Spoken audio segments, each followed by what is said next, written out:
Hello दोस्तों, मैं Avinash Kumar Singh C hub MRC जो मेरा यूट्यूब चैनल है, इसके माध्यम से decimal part 2 solve all examination, यानी आपको पता होगा कि मेरे इस चैनल सी हब MRC से S3 राइटर के जितने भी चैप्टर हैं उस सभी चैप्टर का पार्ट बाय पार्ट संपूर्ण वीडियो आपको इस चैनल पे प्रोवाइड करवाया जाएगा, जो कि अभी तक पिछले वीडियो में नंबर सिस्टम का पूरा नोट्स एग्जाम्पल 7 क्वेश्चन को सॉल्व करके आपको दिया गया है। फिर नेक्स्ट वीडियो था LCM SCF का, और ये जो तीसरा पार्ट जो कि डेसिमल है, डेसिमल में एक वीडियो हमने डाल चुका है, यह पार्ट 2 है। इस वीडियो में आपको सभी भी इस चैप्टर से संबंधित कुल 12 एग्जाम्पल हैं, 12 क्वेश्चन एग्जाम्पल को इस वीडियो में सॉल्व किया जाएगा, और आने वाले पार्ट 3, 4, 5 में और सभी जितने भी क्वेश्चन हैं इसके उसे कवर किए जाएंगे। हमें होप है कि मेरे बताया गया तरीका आपको पसंद आवे, वीडियो को देखें और उसका बेनिफिट उठावे। एग्जाम्पल नंबर 1 पे हम चलते हैं।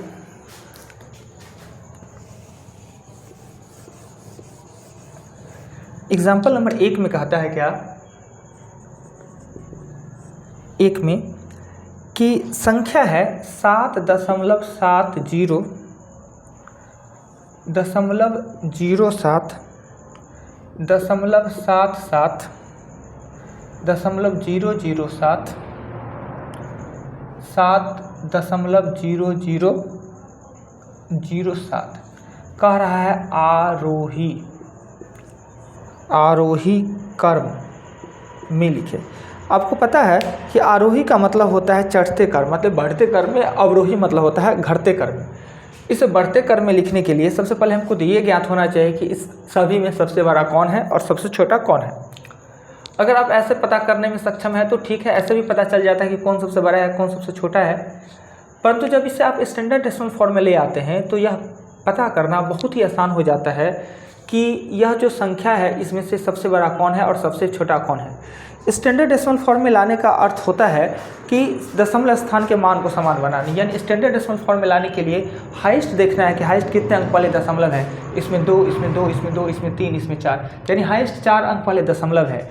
पिछले वीडियो में हमने बताया होगा कि दशमलव संख्या के एकदम लेफ्ट या एकदम राइट में आप 0 डालते हैं तो उसके मान में कोई अंतर नहीं आता है। इस कारण हम क्या करते हैं, सभी को 4 स्थान पहले डेसिमल कर लेते हैं। वो कैसे, तो 2 जीरो जिसमें कम है उसमें डाल देते हैं, यानी 7.70 पर 2 जीरो डाल देते हैं अपनी तरफ से, 0.07 में 2 जीरो डाल देते हैं अपनी तरफ से, 0.77 में 2 जीरो डाल देते हैं अपनी तरफ से, और 0.007 में 1 जीरो डाल देते हैं, और इसमें जीरो डालने का ज़रूरत नहीं है। अब क्या कीजिए कि अब ये स्टैंडर्ड डेसिमल फॉर्म में आ गया तो आपको करना क्या है कि सभी दशमलव को भूल के अब संख्या में लिखना है। ये 77,000 हो जाएगा, 77,000, राइट। ये हो जाएगा आपका 700, ये हो जाएगा 7,700, ये ओनली हो जाएगा 70, ये हो जाएगा 70,007। तो आपको देखने में पता खुद चल रहा है कि नंबर 1 में आरोही मतलब छोटा से बड़ा, नंबर 1 में ये है, नंबर 2 में ये है, नंबर 3 में ये है, नंबर 4 में ये है, और नंबर 5 में ये है। आरोही मतलब बढ़ते क्रम में तो सबसे छोटा 1 नंबर को लिखेंगे। 1 नंबर का मतलब होता है 0.007 और ग्रेटर देन का आपका चिन्ह देना है। 2 नंबर पे है आपका 0.07, फिर ग्रेटर देन का चिन्ह देना है। 3 नंबर पर है 0.77, फिर ग्रेटर देन का चार्ट देना है। 4 नंबर पर है 7.0007, फिर ग्रेटर देन का चिन्ह देना है, और 5 नंबर है 7.70। यही आपका आरोही क्रम में सजाना हुआ, यानी कि डेसिमल संख्या को पहले हम स्टैंडर्ड डेसिमल फॉर्म में लाते हैं, उसके बाद आरोही का है तो भी, अवरोही का है तो भी। अवरोही कहता तो हम बड़े से छोटे की तरफ, आरोही कह रहा है तो छोटे से बड़े की तरफ। हमें होप है कि आप इस क्वेश्चन को समझ पाए होंगे। चलते हैं नेक्स्ट क्वेश्चन नंबर 2 पे, क्वेश्चन नहीं एग्जाम्पल 2 पे।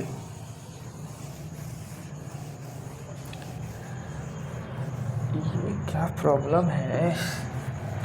एग्जाम्पल नंबर 2 में कहता है क्या, 2 में कि भिन्न के रूप में दिया गया है 4/13, 7/29, 13/53 और 123/500 को आरोही क्रम में लिखे। आरोही मतलब बढ़ते क्रम में।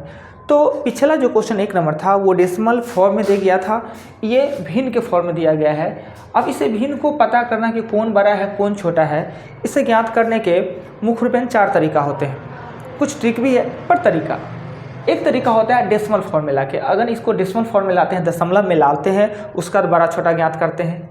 दूसरा होता है एलसीएम विधि, अगर ये नोमिनेटर जो है ये हर में जो संख्या दिया है इसका एलसीएम ज्ञात करना अगर आसान रहता और ये सभी भाज्य संख्या रहते या एक विभक्त होने वाले संख्या रहते तो हम फिर एलसीएम फॉर्म में जाते।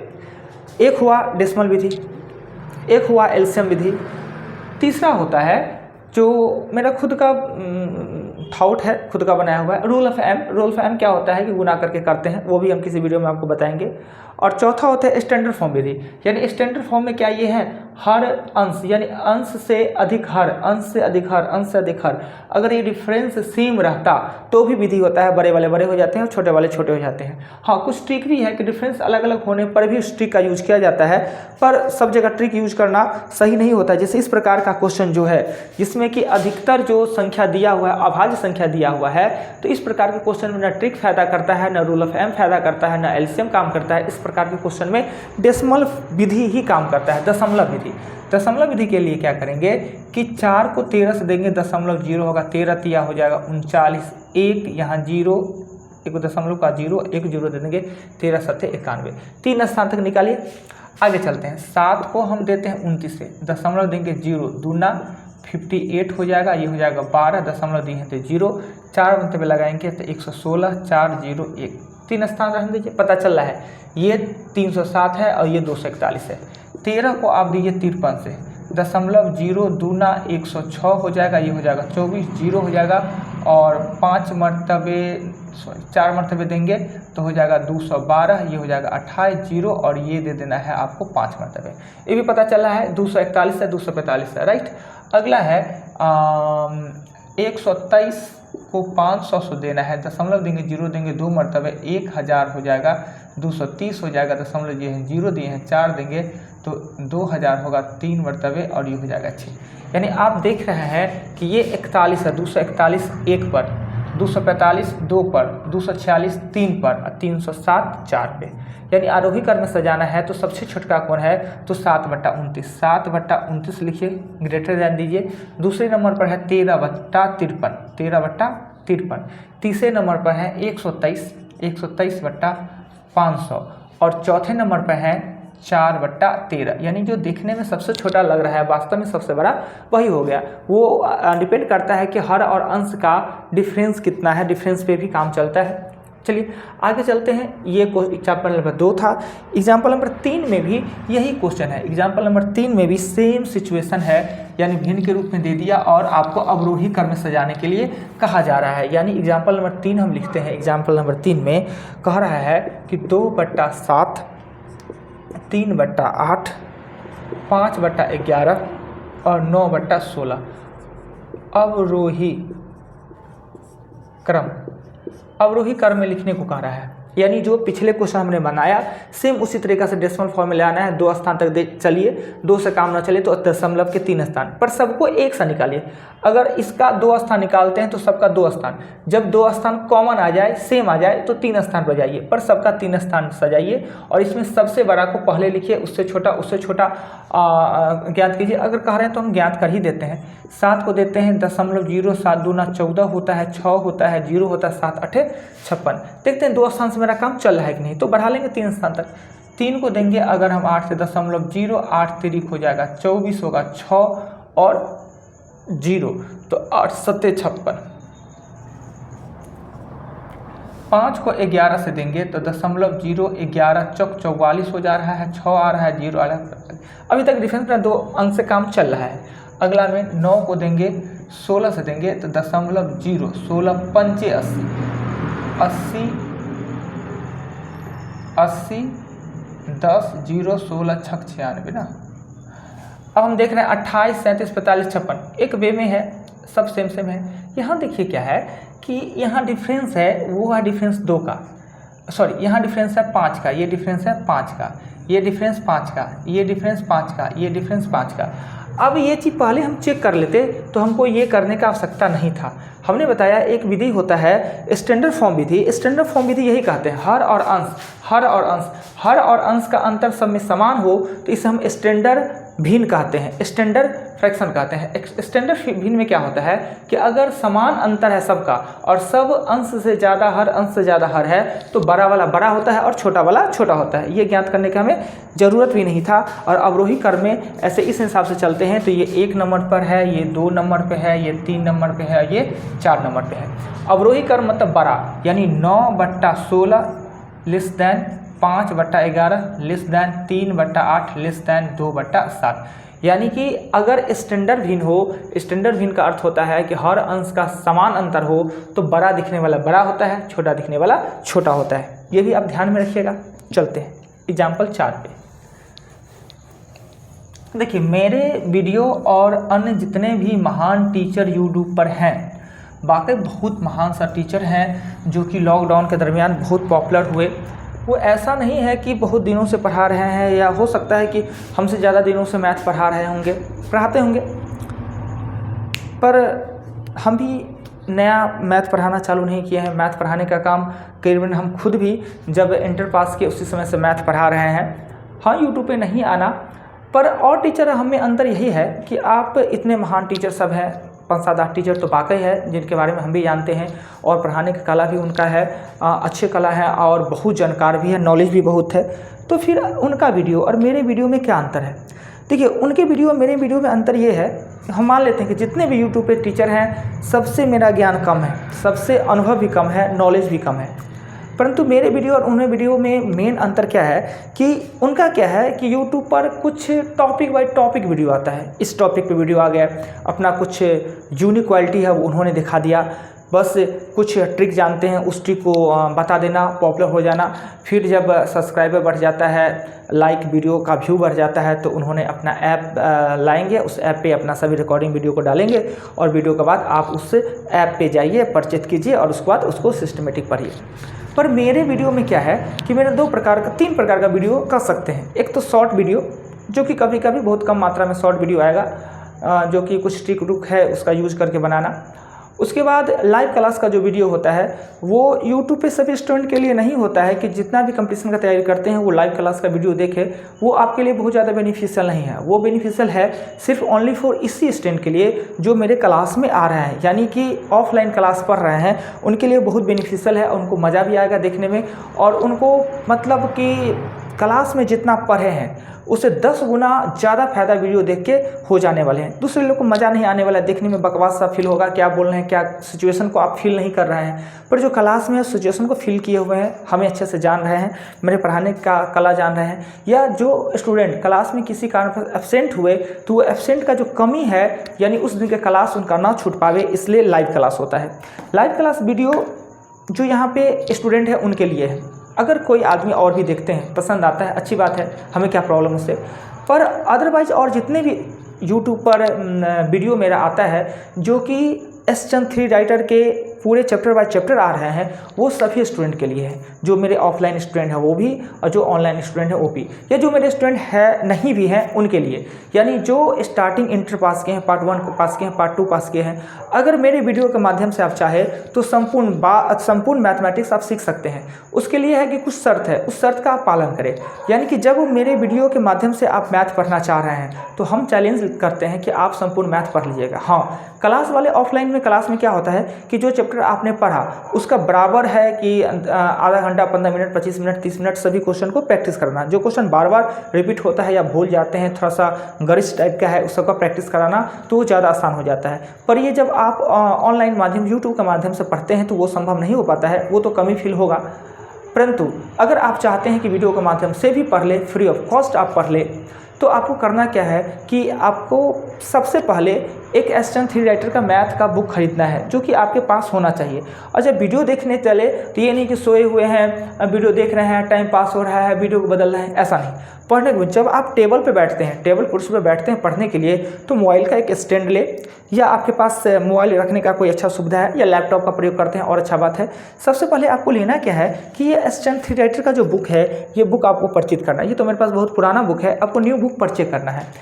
नया बुक आप अपने पास में रखिए। जो चैप्टर का वीडियो आप देख रहे हैं हमेशा part by part, 1 part, 2nd, 3rd, 4, एक बार 4 पार्ट मत देखिए, एक बार 3rd पार्ट नहीं देखिए।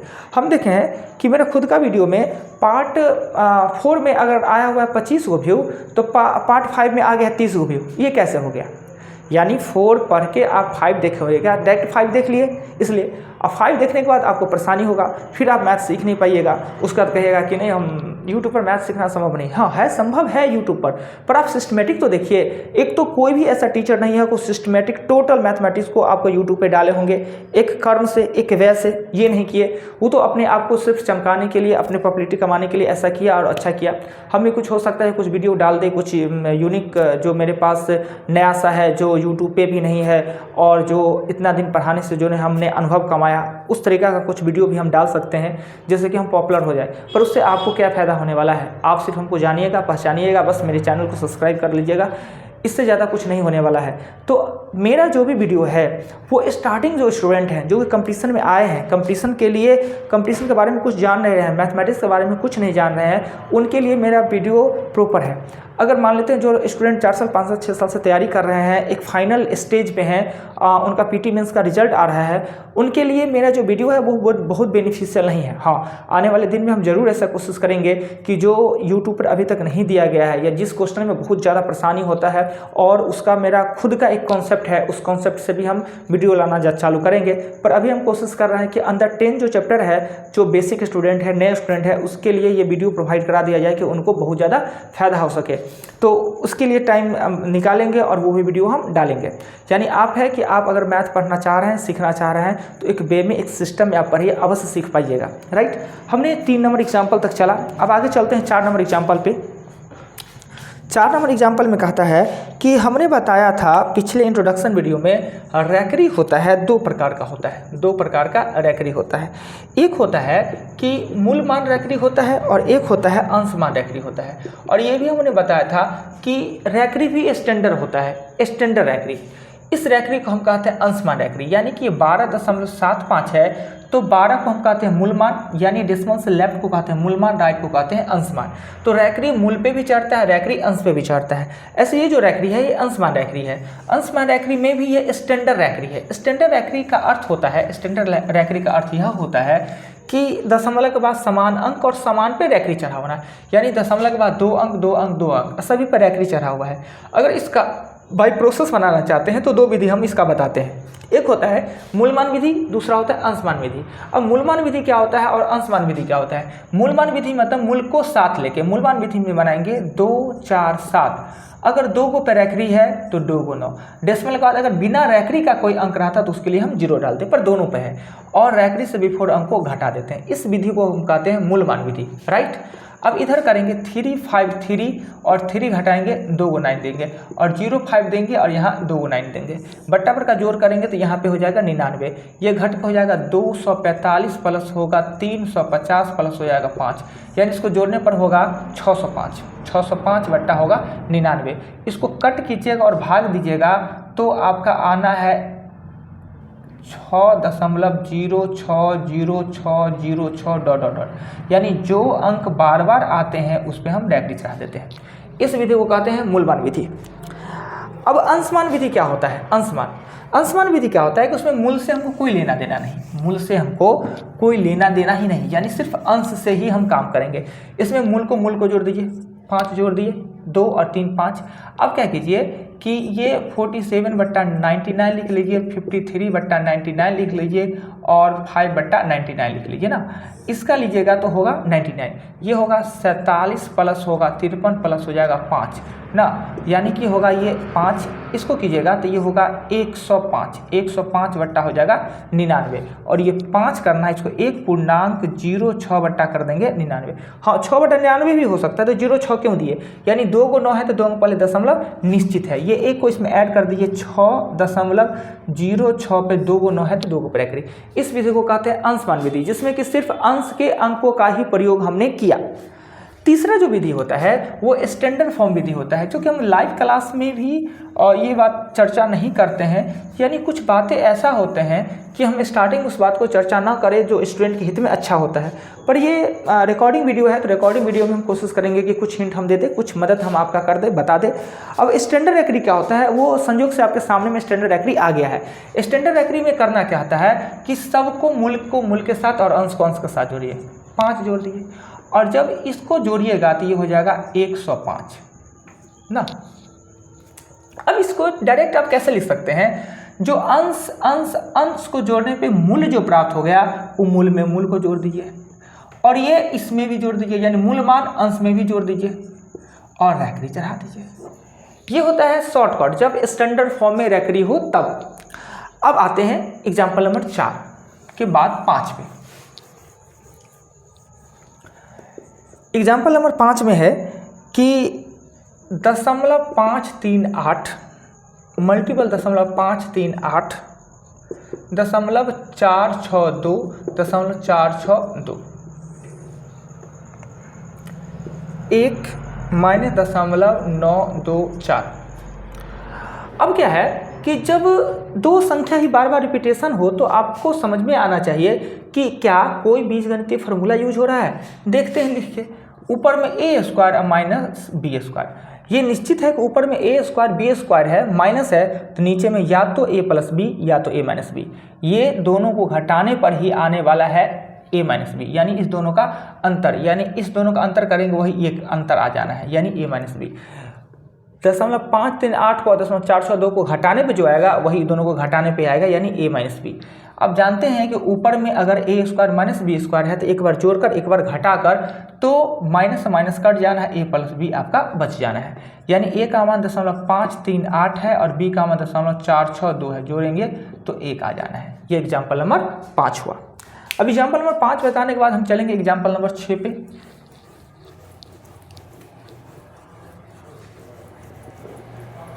एग्जाम्पल 6 फिर यही क्वेश्चन है कि 6.431 6.431 मल्टीपल में है, तो आप क्वेश्चन खुद देख लीजिए किताब में, हम सिर्फ इसको लिखते हैं ए क्यूब और प्लस लिखते हैं बी क्यूब। नीचे में दिया हुआ A square minus B square plus A square minus A B square. इस फार्मूला को तोड़िएगा तो आपको प्राप्त होना है A plus B, A square minus A B अब प्लस होगा बी स्क्वायर, नीचे में A square minus A B अब प्लस होगा बी स्क्वायर। देखिए ये सेम है, कट जाना है, यानी ए प्लस बी। तो आपको हम कहना चाह रहे हैं क्या कि जब ए क्यूब और बी क्यूब है और प्लस में है तो आपका आंसर ए प्लस बी होगा। अगर ए क्यूब और बी क्यूब है और माइनस हो तो आपका आंसर ए माइनस बी होगा। पर आपको सदैव याद रखना है कि ये क्यूब वाला फॉर्म अंश में है कि हर में। अगर अंश में है ए क्यूब प्लस बी क्यूब तो ए प्लस बी, अंश में है ए क्यूब माइनस बी क्यूब तो ए माइनस बी होता। अगर हर में होता तो एक बट्टा करके होता, इस बात को आप ध्यान रखिएगा। यानी ए का मान आपका दिया हुआ था 6.431 और बी का मान दिया है 0.569, दोनों को जोड़ने पर आ जाएगा answer 7। Clear? Decimal. 6 number example के बाद चलेंगे 7 नंबर पे।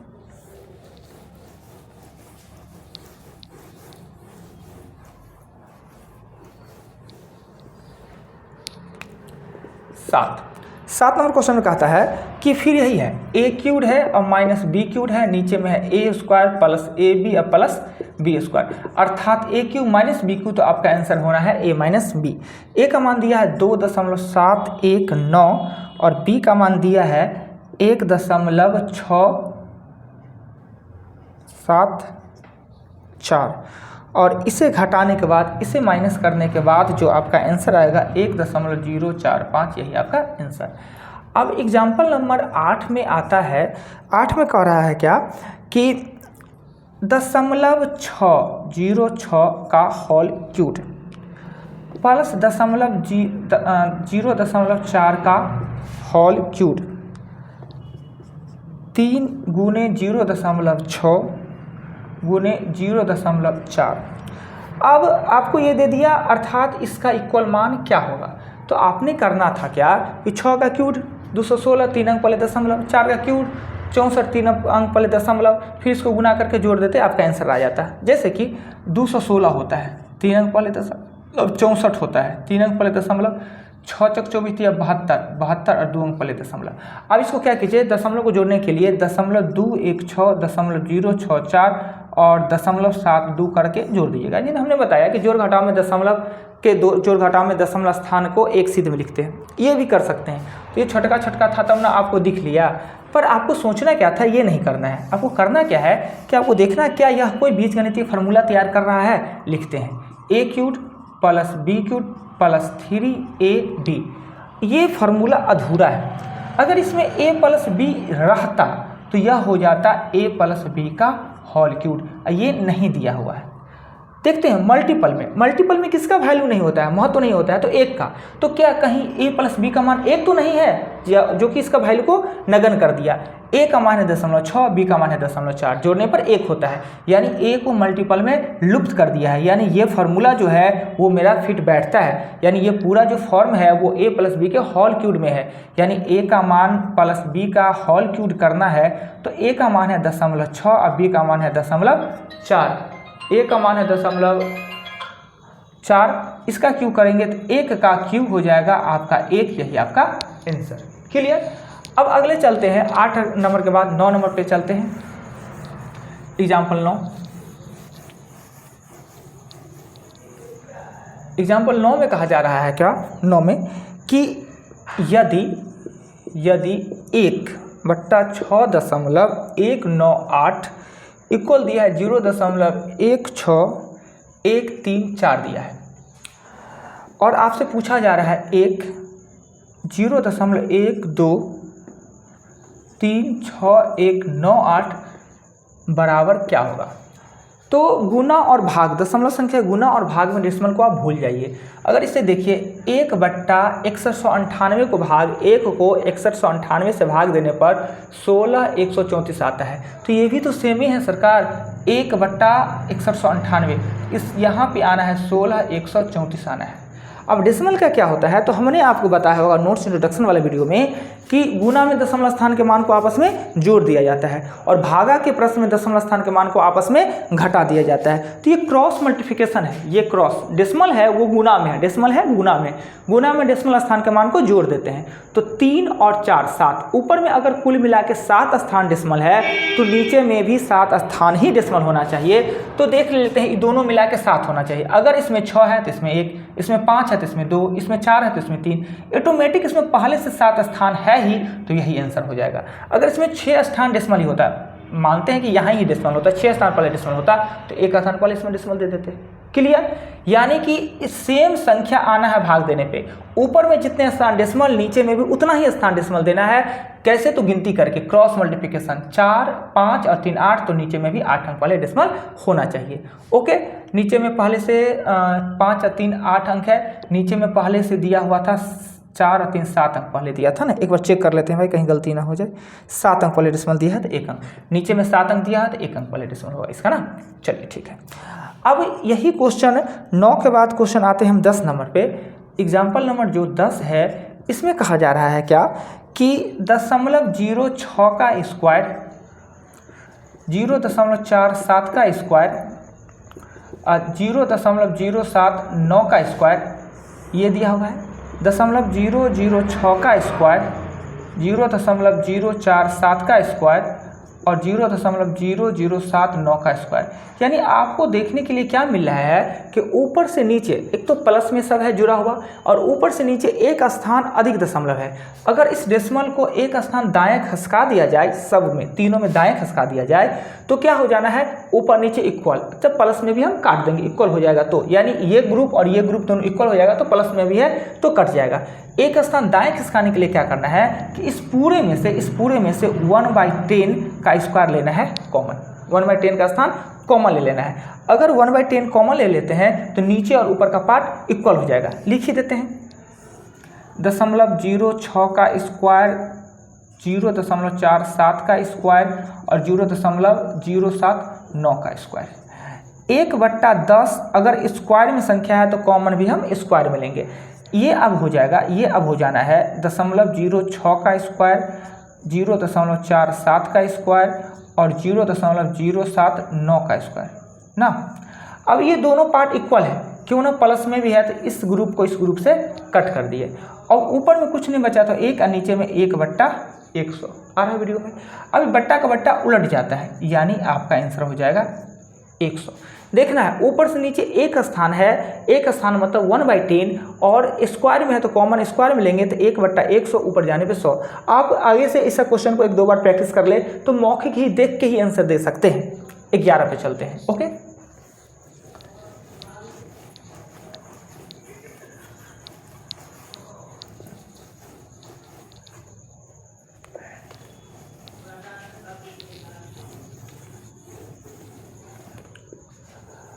क्वेश्चन 10 तो बता दिए। 11 पे चलते हैं। 11 में कह रहा है क्या कि 2 पर एकरी 6 8 और 3 पर एकरी 8 5 का मान क्या होगा। इस रेखरी को कहते हैं मूल मान रेखरी यानी मूल संख्या पर रेखरी है। ये बहुत आसान सा होता है, इसके लिए 9 0 भिन्न में देने का जरूरत नहीं होता है। इसका अर्थ होता है मूल के साथ मूल को जोड़िए, अंश के साथ अंश को जोड़िए और अंश को जोड़ने से जो मूल प्राप्त होता है ओनली फॉर मूल में से घटा दीजिए। यानी 3 और 2 को जोड़ेंगे 5 पर रेखरी, इस दोनों को जोड़ेंगे 0.68 0.85 को जोड़ेंगे तो 5 पर रेखरी 1.53 होना है। यानी अंश और अंश को जोड़ा तो मेरे पास मूल प्राप्त हो गया, उस मूल को मूल में से घटा देना है यानी 4 पर रेखरी 0.53 यानी यही आपका आंसर हो गया। ये मूलमान रेखरी होता है वो आसान होता है, अंशमान थोड़ा टफ होता है, मूलमान बहुत आसान होता है। इसके अलावा इसमें कुछ नहीं किया जा सकता है। ओके, 11 के बाद 12 नंबर क्वेश्चन में कहता है कि गुणनफल करें 0.3333 मल्टीपल 0.25 मल्टीपल 0.499 मल्टीपल 0.125 और मल्टीपल 24। कहता है इसका लगभग मान निकाले। लगभग मान कभी भी सटीक आंसर नहीं आता है। अब याद रखिएगा लगभग मान में लगभग ही आंसर आता है, जो आपका सबसे क्लोजेस्ट सबसे निकट ऑप्शन आता है वही आपका आंसर होगा। लगभग मान में ये देखना है कि हम एक स्थान डेसिमल भी ले सकते हैं, 2 स्थान 3 स्थान भी। हम इसमें एक स्थान डेसिमल लेके काम करते हैं। एक स्थान डेसिमल लेते दशमलव के एक स्थान लेना है तो जस्ट अगले को देखना है, अगला 5 या 5 से अधिक है तो इसको हम 1 बढ़ा देंगे। यानी एक स्थान ले रहे हैं तो अगला 3 है यानी इसको 0.3 लिखेंगे। इसको 0.25 का 0.25 लिखना चाहते तो 0.3 लिख सकते थे, परंतु 2 स्थान पहले डेसिमल है, नीचे में देंगे बट्टा में 100 और वो विभक्त हो जाएगा तो ज़्यादा अच्छा निकट होगा।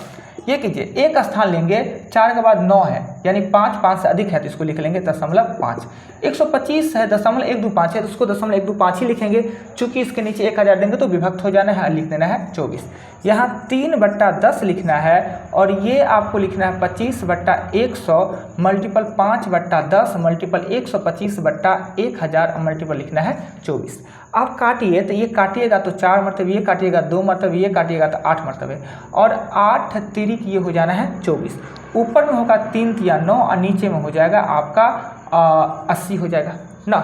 अब 80 होगा तो इसके लिए आप निकटतम मान क्या लिखे। निकटतम मान आप देख लीजिए कि 80 के लिए निकटतम मान 9 9 81 1/9 बुक ने दिया है, बुक ने आंसर दिया है 1/8 और 1/8 और 1/9 दोनों में से निकट कौन होगा। तो हम एक भाग देके देखते हैं। अगर 9 को हम 80 से देते हैं, 80 से भाग देते 0.01 ना, ये 80 हो जाना है, ये 10 हो जाना है, एक 0 देंगे फिर दे देंगे 1, ये 80 हो जाना है, ये 20 हो जाना है, 0 हो जाना है, ये देना है 2। ये इसका ओरिजिनल मान है। 1/9 अगर देते हैं तो दशमलव ये हो जाता है 0, 1 मरतबे देते हैं 9, 1 0 1 फिर हम 9 देते हैं 1 आएगा। अब ये 1/8 अगर 8 है तो दशमलव देते हैं 0, 1 मरतबे हो जाएगा 8, 2 0 8 दूना 16 4 0 5। तो आप खुद देखिए भाई साहब हो, ये 112 के निकट 111 है कि 125 है, 111 है। यानी अर्थात जो बुक ने आंसर दिया वो बुक ने आंसर दिया है, बुक का आंसर दिया हुआ है, बुक का आंसर है वो दिया हुआ है 1/8 और मेरा जो आंसर है वो है 1/9, जो कि ये ज़्यादा सही है और सिद्ध करके हमने दिखाया। बुक ने आंसर लगभग मान 1/8 दिया है, पर 1/8 से ज़्यादा, क्योंकि 9×81 निकट है, न कि 9×8 72 है। यानी इसका मतलब होता है 9×8 72, यानी आंसर इसका 1/9 होना चाहिए। यानी इस चैप्टर में डेसिमल जो एस चंद थ्री राइटर का डेसिमल का जो चैप्टर है, इस चैप्टर में कुल मिला के 12 एग्जाम्पल दिया। वो 12 एग्जाम्पल भी हमने इस वीडियो में सॉल्व किया, जो कि पार्ट 2 था। और ये गारंटी है कि आप कितने भी टीचर का वीडियो देखिए, अगर आप परफेक्ट कंप्लीट मैथ पढ़ना चाहते हैं और मेरे वीडियो को देखिए। हाँ, हो सकता है कि मेरे वीडियो में कुछ त्रुटि इस तरीका का हो, अनुभव का कमी हो, या यूट्यूब पर आने का या वीडियो के सामने फेस करना ये अनुभव कमी हो, लैंग्वेज उच्च क्वालिटी का ना हो, ये हम मानते हैं। पर जो पढ़ाने या बताने का तरीका है या जो कॉन्सेप्ट है वो किसी भी टीचर से आपको बेटर मिलेगा। आप कंटिन्यू मेरे वीडियो को विजिट कीजिए, और जब आप सही तरीक़ा से हमको जान लीजिएगा तो वाकई मेरा वीडियो आपको पसंद आएगा और आपको मैथ सिखा ही देगा। इसलिए इस वीडियो के लिए इतना ही। नेक्स्ट जस्ट लगातार आपको सभी वीडियो हम कोशिश करेंगे कि होना चाहिए कि हर 2 दिन 3 दिन में एक वीडियो को कर दे, एक चैप्टर को कंप्लीट कर दे, पर ये संभव नहीं है। उसके लिए टाइम भी तो होना चाहिए, उतना टाइम मेरे पास अवेलेबल है नहीं।